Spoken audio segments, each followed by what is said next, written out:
mencapai sesuatu yang di dalam gitu. Nah, jadi kalau tadi pertanyaannya ke sini, itu part of journey aja sih.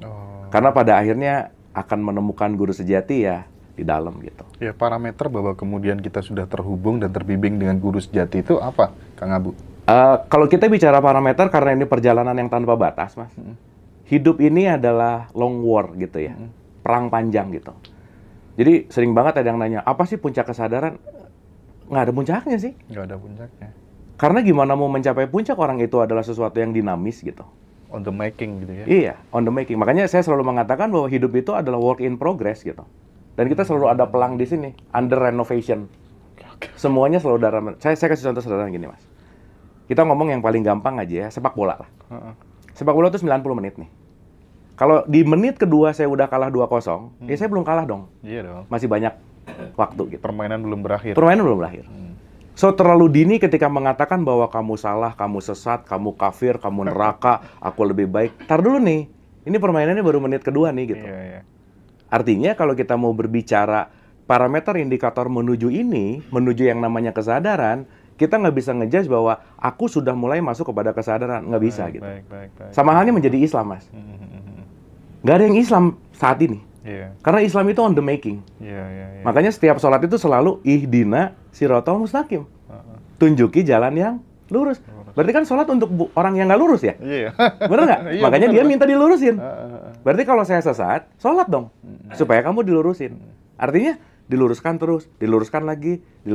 Karena poin nanti kita menjadi apa nilainya di menit 90 nih. Kita sekarang lagi ada ongoing proses gitu. Nah, cuman saya komain gini. Ciri-ciri aja. Saya selalu menganalogikan bahwa ketika seseorang menuju kepada jalur spiritual dan itu on the track, sama seperti kita lagi naik ke gunung, ke atas, kita ada di mobil yang kapnya terbuka, matanya ditutup. Kita nggak tahu mau kemana, tapi yang jelas, semakin dia jalan, semakin adem, Mas.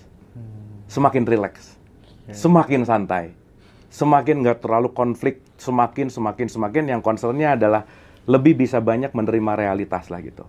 Simply kurang lebih gitu, Mas. Oke. Menarik. Baik. Kang Abu, sebelum nanti saya mau minta tolong untuk bermain sulap sebagai hiburan buat teman-teman begitu ya. Tapi sebelumnya saya pengen tahu aktivitas apa yang kemudian didedikasikan Kang Abu ya untuk kemudian men-trigger, menginspirasi teman-teman agar kesadarannya senantiasa bertumbuh, misalnya dengan bikin event ini, event itu gitu, beberapa kelas dari hasil observasinya selama ini, risetnya selama ini mungkin bisa dieksplor ke teman-teman Ngaji Roso gitu kan. Ya, jadi riset pertama saya tuh kenapa saya bisa mengkonklusikan dengan garis merah si Indonesia ada di ranking 140, karena mayoritasnya orang Islam. Sesederhana bahwa banyak orang Islam di Indonesia itu nggak ngerti isi Quran, Mas. Jadi saya mulai dari situ. Oke. Makanya masyarakat kita itu paling hobi hataman. Iya, hobi aja. Iya. Jadi yang dikejar hatam, ngebut, cepat, Betul. udah. Dan ketika dia hatam tuh ngerasa bahwa udah soleh-soleha banget gitu. Dan saya banyak banget ketemu majelis kan, saya suka nanya. Dan rata-rata ibu-ibu kan. Ibu-ibu kalau baca Quran, tenang nggak hatinya? Tenang. Ya iyalah tenang, orang pada nggak ngerti juga. Ya jadi tenang ya, orang dia nggak pada ngerti juga gitu, quote and quote ya. Nah, saya mulai dari situ perjalanan. Jadi saya memperdalam namanya ayat bil ayat gitu, di beberapa kiai gitu ya. Dan saya menemukan satu formulasi. Jadi di awal tuh saya membuat pelatihan karena concern saya di usia 07. Jadi 2013-2014 tuh saya bikin pelatihan gratis untuk guru-guru TK PAUD.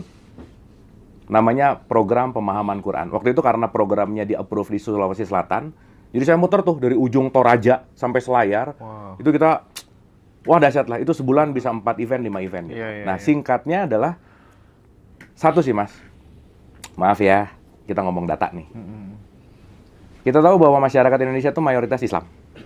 Tetapi Indonesia dinobatkan sebagai netizen paling tidak beradab se-Asia Pasifik.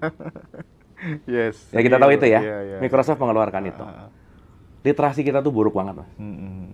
Saking, maaf ya. Kalau orang udah mulai malas mikir, pasti dia pengen cepat menilai orang. Jadi kalau dia malas mikir, pasti judgement aja. Artinya begitu dia dapat sesuatu nggak dibaca forward.